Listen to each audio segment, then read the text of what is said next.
Why is it so hard to be in a relationship with somebody that has codependency? And the reason for this is because in codependency, they mistake relationship for responsibility. And responsibility is your ability to respond, which means it's reactionary.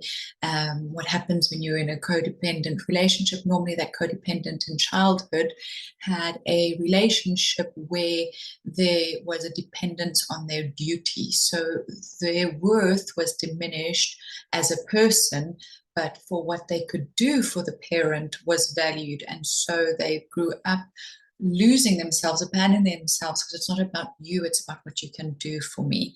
So when they're in a relationship with somebody, it's about their responsibility, it's about the duty, it's about doing things. And it can be really hard to pinpoint and see and to find fault because they're doing all these things, but there's not that emotional connection. You know, relatability is about your ability to relate.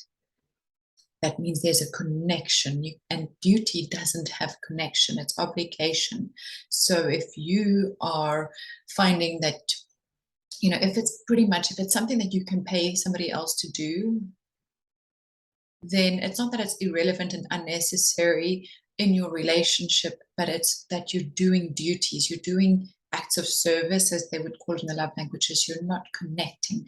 So if your partner is finding fault and you're like, but I do all these things, or if your partner does all these things and you're not understanding why you're so unsatisfied, it could be that you're longing for that connection, that depth, that intimacy.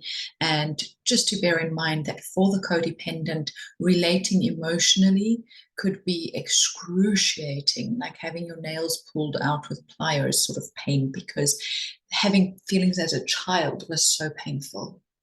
It was not allowed. It wasn't about your feelings.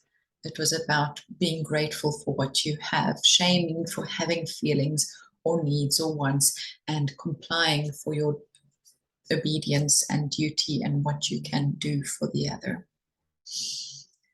For that, I hope you can find somebody, if it's for you or for your partner, but that can guide you or your partner through that to find your own identity, to find that authentic sense of me-ness, and find permission to have wants and needs so that you can be in a relationship where you can relate and connect with each other.